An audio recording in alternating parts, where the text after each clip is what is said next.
Greetings, members one and all of the Salivation Nation. Why we may see gold actually fall a bit more at the beginning of 2021.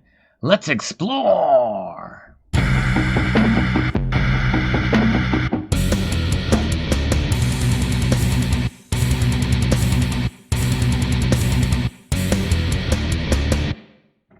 What you're looking at here is the market close for December the 28th, in one of those unusual situations where gold actually fell a bit and silver rose. And the gold to silver ratio reflected that at about 71 and change because of that activity here. But of course, now the market is open in Asia, and we're seeing silver continue to rise, and gold is up just slightly. Typically what happens is when gold falls, silver falls even more. But this is unique in this situation, mainly, I believe, because of what I've kind of predicted about silver, but also with regards to the US dollar index. This is an article here by FX Empire, and it is using some technical analysis and some other statistics and trends that we've seen that a US dollar index could actually begin to pop out in the beginning of next year. And it could be a small step from what could be an epic comeback of the dollar, so to speak. I kind of look at this with some skepticism, but after reading this, some of it does make a little bit of sense. Even though I'm not a technical analyst, I believe there's some other factors here we have to take into account on both sides. The author here starts by saying that after awakening from its slumber last week, the US dollar index may be in the early innings of a short-term breakout.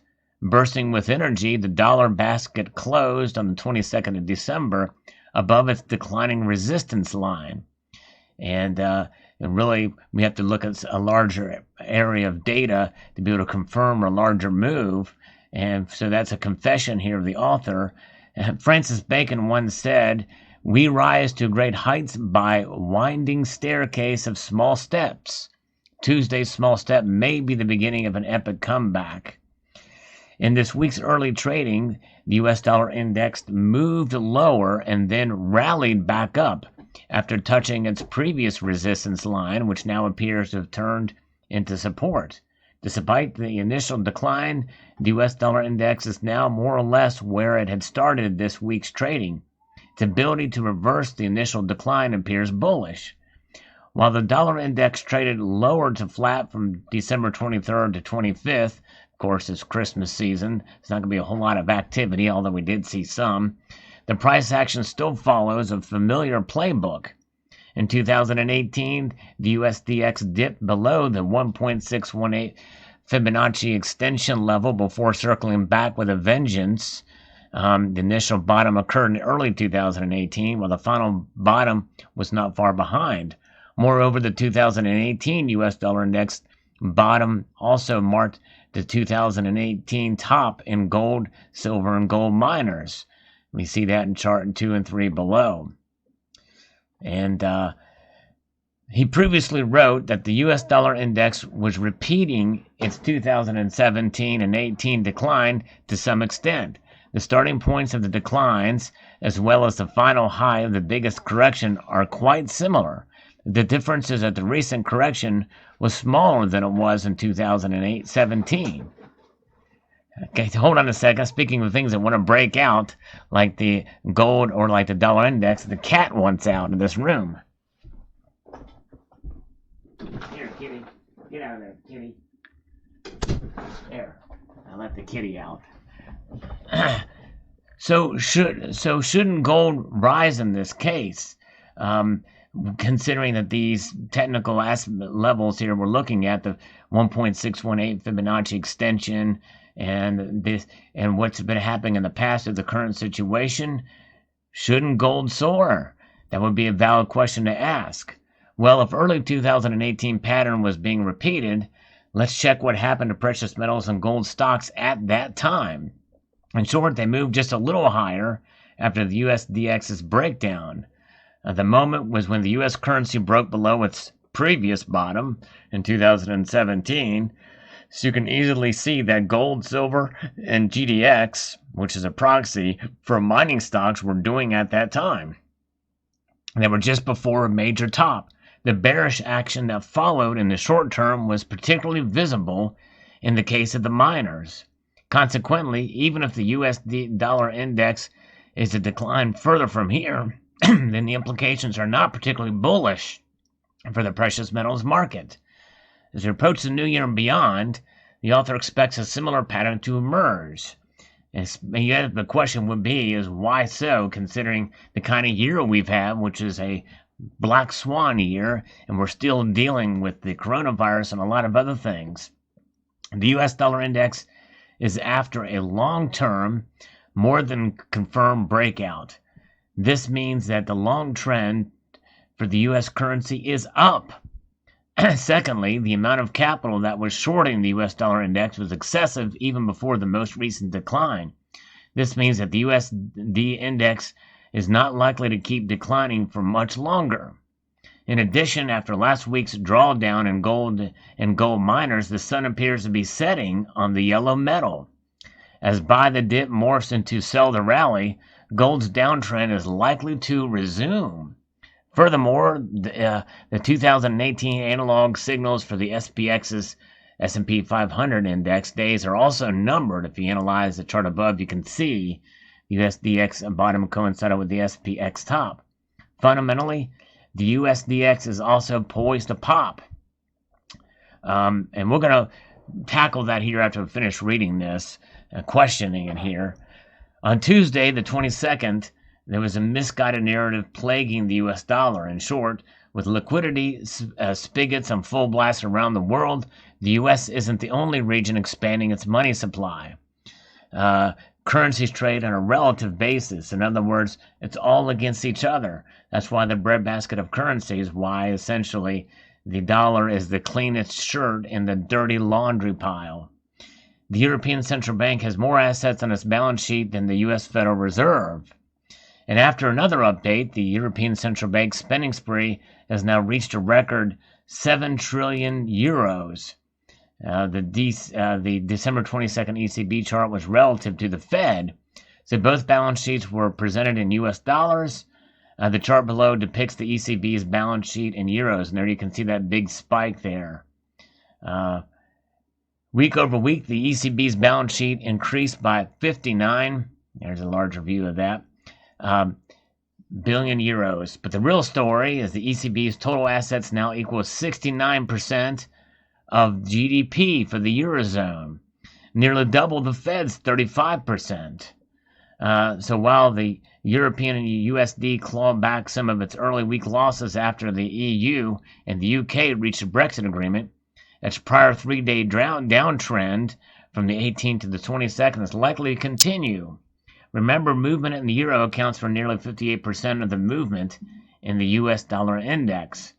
Consequently, the implications for the precious metal market are not as bearish as everyone and their brothers seems to tell you. Conversely, the Forex market could provide the PMs and mining stocks with a substantially bearish push in the coming weeks or days. So there, in other words, I'm not sure the implications for the precious metals market are not as bearish. I think they meant to say bullish there in that sentence. That doesn't make any sense. Conversely, the Forex market could provide the PMs and mining stocks with a substantial bearish push in the coming weeks or even days. And so this is something to consider here. I kind of see where they're coming from here, but you have to keep into account here is that even though the European Central Bank is doing its thing and all these other currencies, the fact that the Federal Reserve and is doing its thing as well with the liquidity on top of that means that it's about the East versus the West. And I think that we're going to see that come into play, which could bode well for the dollar because as we've seen, Russia, China, Turkey, these other nations, they are looking to try to get rid themselves of the dollar. That's why they're accumulating more gold. And I believe that the days of comparing yourself to other currencies in a breadbasket, so to speak, sooner or later it's going to be a breadbasket of crumbs. And that is where things are heading. And the more that the U.S. government and has these big bills, these big spending bills, is going to, especially with the year we've had, even considering what other nations are doing, we're now in negotiations for a $2,000 handout to every American, and again, all this money going overseas, it does make you wonder when any of that stuff comes back into the velocity of money here, it's going to not bode well for the dollar index, I believe, or at least with inflation. And the dollar index can be high even with inflation, I believe. And that is something to consider because the U.S. dollar index is just a measurement between other currencies. But what about within your own nation? There is targeted inflation between 2 and 2.5%, as the Fed has admitted over the past 6 months. But that inflation could continue to climb at a higher rate than their forecast, and it could break out at any moment. And that, I think, is going to be positive for precious metals. But this could be correct in the very beginning of 2021. It very well could play out for a while in that regard. We shall see. It's very interesting to see how this stuff is translated. And to many of us, it doesn't make a lot of sense that the dollar is surviving as long as it has after the third round of quantitative easing. Many of us thought back then that it was near the end. They can't do it but for so long, but we had to do something. The politicians and the economists kept telling us to get ourselves out of the Great Recession. Now we're in the same situation. We have this coronavirus and the shutdowns, and now they're telling us we have to do something, and liquidity is the only way, printing more money. And the more we do that, the less likely it is that gold and silver could really be held down a whole lot more. And make no mistake, the banks, which are tied to the Federal Reserve, I believe it is in their interest to try to keep that dollar really up and running as much as possible. Not so much to suppress the metals prices, because there's other factors that weigh into precious metal prices as well. And I think especially silver. I think that's why the ratio is so wide. It's also why I think the ratio will narrow even more in 2021. But we'll see how that plays out. So very interesting. So there is a possibility in early next year, maybe the first month or so, we may see gold actually fall a little bit if this article here from FX Empire bodes true based off the previous technical analysis trends that we saw for the past 2 years.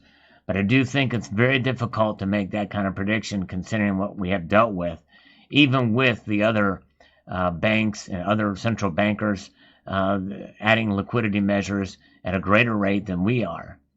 So we'll see how it plays out, but post your thoughts in the comment section below. I'd like to extend a multitude of gratitude to you all for taking the time to watch, and encourage you to please rate, share, comment, and subscribe.